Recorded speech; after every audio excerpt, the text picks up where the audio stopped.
Two men have been arrested for stealing an off-duty officer's car at gunpoint in Manhattan. They're charged with criminal possession of a machine gun. Police say the two men approached the officer and demanded his keys at West 146th. So a shocking new wave of crime has fallen upon New York City, but although critics are quick to blame the asylum crisis, what nobody wants to admit is that although New York's laws make it a sanctuary for immigrants, they also make it a sanctuary for criminals.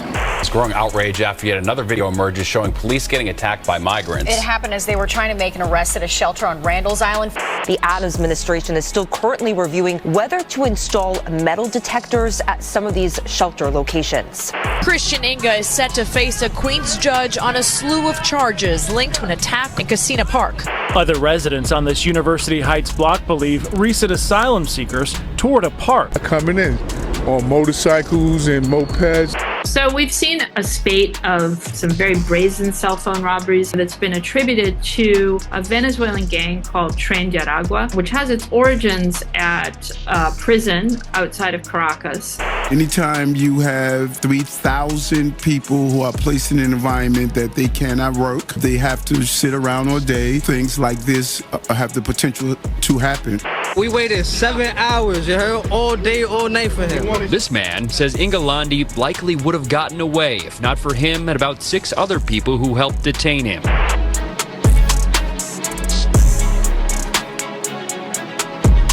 Crime is now so bad in New York, some are now calling for a repeal of its sanctuary city status. But what nobody's talking about is that even if you take away every single one of the city's sanctuary policies, you're still stuck with a justice system that makes this place a sanctuary for criminals no matter where they're from. A haven, so to speak, for violent gangs to roam our streets on mopeds, stealing phones and purses, where you'll also find open-air theft markets operating in front of the very stores crooks are stealing from, and where if you get in trouble for anything, you can assault the police and be released without bail. Just like the 6 asylum seekers that shocked the nation with their attack on the NYPD late last year, an attack we now know has emboldened every criminal in this city. And we're not just talking about asylum seekers. Over 200,000 of whom have come to New York, most with the intention of obeying the law and starting a new life for themselves. But right now, the city still has a shelter population of around 65,000 people, all of whom were promised jobs, but are now trapped in tiny hotel rooms in America's most expensive city, which is no excuse for crime, certainly, but it doesn't need to be because the justice system here makes excuses for criminals every single time they get arrested. And no matter what crime someone commits, 9 times out of 10, the district attorney's office will drop or downgrade the charges until dangerous repeat offenders are either set free completely or let off with a minor slap on the wrist. But it gets even worse because for months, reports have been circulating of dangerous gangs exploiting the U.S. southern border, using it to infiltrate our city with their underlings, who are now reportedly making alliances with local New York gangs, expanding their criminal empires and recruiting vulnerable individuals from within New York's own shelter populations. But what's most alarming are the latest attacks on police, which keep happening because if the police aren't safe in this city,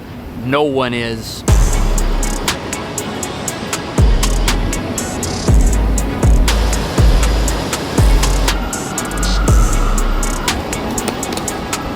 Now, 2 armed men believed to be Venezuelan migrants carjacked an off-duty NYPD officer in Harlem. What's the solution here?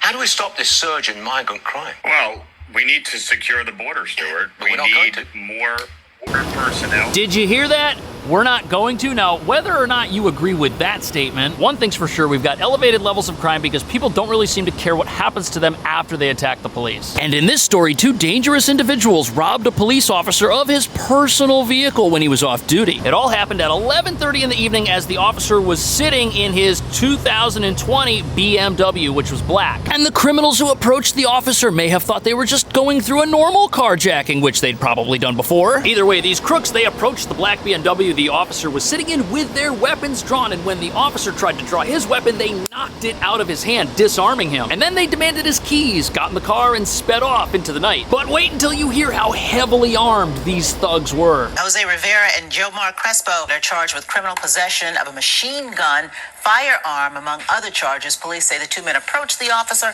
and demanded his keys. Did you hear that? These criminals had fully automatic weapons. That is a level of firepower, a force multiplier that puts the entire city in danger that the police may not even be able to defend against. In fact, we're talking about a level of armament that might require a military response. Now, although the criminals in question gave information stating they were from Connecticut, the New York Post has revealed that they are actually recent immigrants from Venezuela. And apparently these guys have tattoos that link them to dangerous Venezuelan gangs. But that's not all. Apparently the names they gave to police might be fake. Apparently they told police they had left their IDs at home, which is pretty convenient since their plan that evening was to go on a crime spree and steal vehicles at gunpoint. But after stealing the officer's black BMW, the car itself was found just a few blocks away from where the robbery happened. They had ditched it, and police were able to track down the vehicle because when it was stolen, inside was one of the officer's Apple devices. So they just pulled it up on one of his other phones and found out where the car was. And after finding the abandoned vehicle on a side street in central Harlem, police were able to find the criminals nearby. And the reason this is so frightening is because even though these people identified themselves to the police, we have no way of knowing if what they told the police was accurate. And that's because apparently before people enter the United States, they have a habit of discarding their identification. Some, though, are dumping their IDs altogether.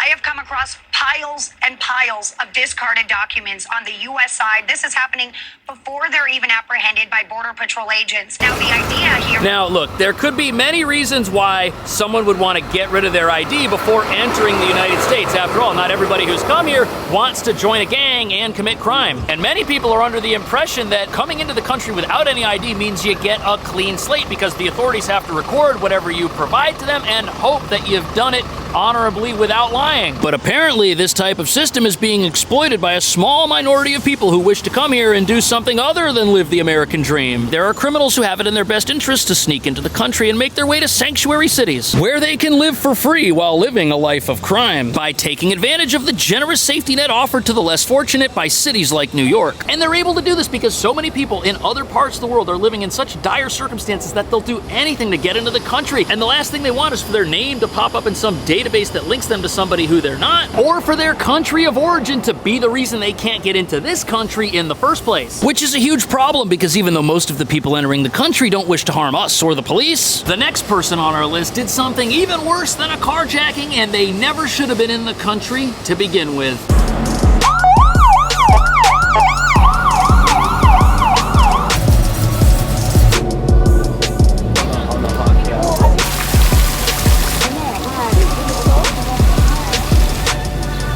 So here we are in a public park in New York City, an environment that you'd think would be safe because this is a place where people go to relax, they've got their guard down, but sadly New York City's lawless environment now means that places like this could be some of the most dangerous anywhere in town.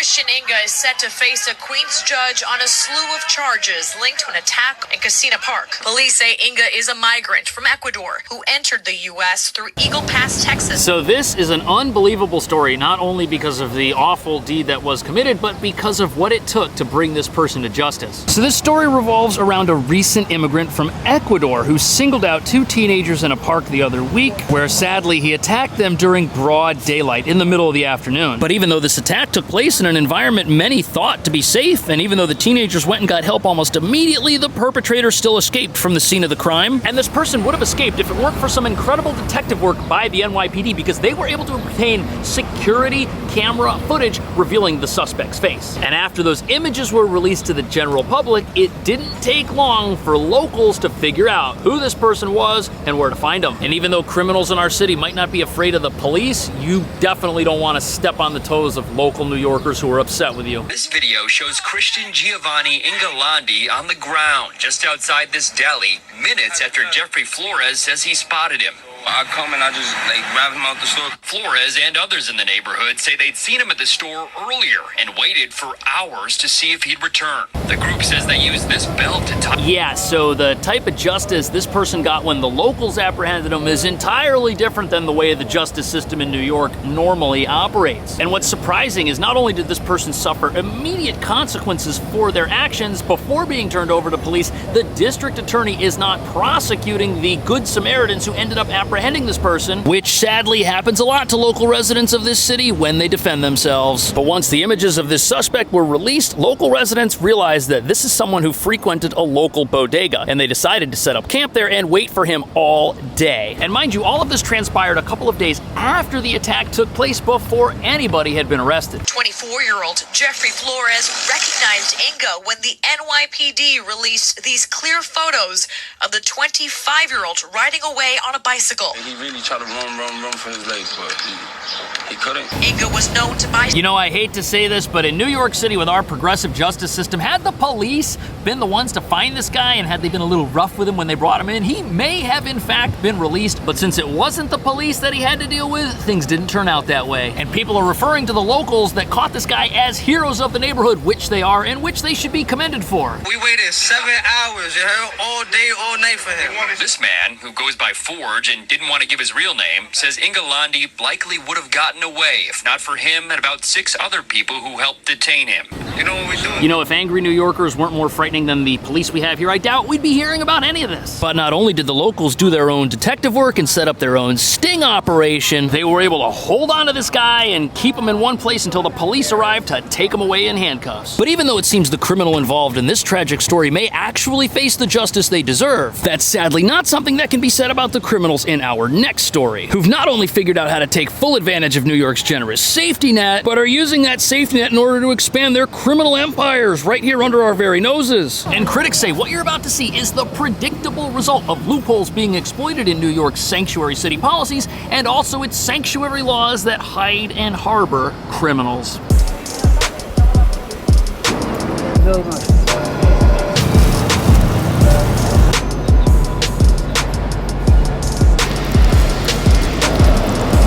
So we've seen a spate of some very brazen cell phone robberies in New York City that's been attributed to a Venezuelan gang called Tren de Aragua, which has its origins at a prison outside of Caracas. A number of the gang members escaped in September 2023 when the Venezuelan government raided the prison. Yeah, that's definitely not great news, and I don't think that's information that's being widely broadcasted, and it's kind of scary, to be honest with you, because we keep hearing about crimes being committed at our border, and we keep hearing about the work that's being done down there, but we don't hear about the crimes that are being committed in other countries, which may have a direct impact on the stuff that our country's experiencing. But to hear that a Venezuelan prison break happened right before our border became overwhelmed does not exactly inspire insane levels of confidence. And although Customs and Border Patrol are operating much like the NYPD here, doing the best they can with the limited resources at their disposal and the limited scope of their mission, is it outrageous to think that the systems we have at the border are not 100% perfect and that some of the bad guys aren't able to slip through the cracks? And to make matters worse, it seems like the wrong people are doing everything they can to take advantage of a system that's trying to do the best for people who need it. And those would be the people fleeing poverty, trying to leave a dangerous environment and start over. But look at this. The 19-year-old who was arrested just a couple of weeks ago after attacking the police admitted that he had been recruited by a Venezuelan crime gang here in New York with the goal of committing snatch and grab attacks, going after purses, iPhones, and apparently the criminal in this story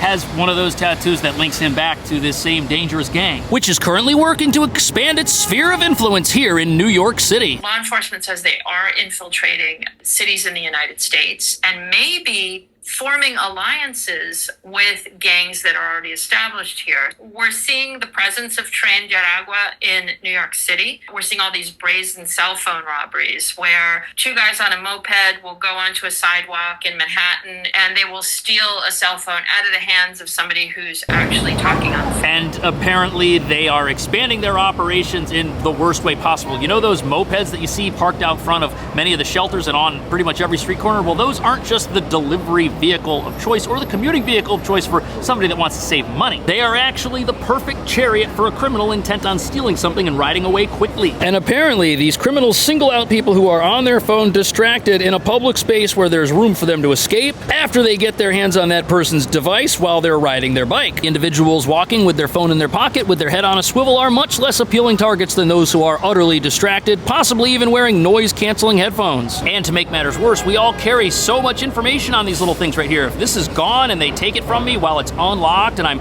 using it to talk to somebody, what they can do, they can open this thing up, they could send my money to who knows where, and I'll never see it again. But the real reason this is frightening is because the asylum-seeking gang member who was first busted earlier this year for running a moped crime spree made a chilling admission when authorities got their hands on him. He warned everyone when he was apprehended that this whole gang-related crime problem is much bigger than just him and his little crew that was operating out of the Bronx. And essentially what you have now are operations all over town of people stealing phones and bringing them back to hideouts where criminals use tools to access them if they're still locked before draining bank accounts and selling these phones overseas. On top of that, if the criminals get lucky and they manage to steal a backpack, there may be other valuables inside of it like expensive headphones, credit cards, cash, or even a laptop. But this brings up the real reason why New York is in the middle of a frightening new crime wave. Are sanctuary city laws partly to blame? Well, they certainly don't help, but the real problem is all of these criminals that are getting arrested, a lot of them have prior offenses, and because we don't punish crime in New York, if you commit low-level offenses, like let's say you go out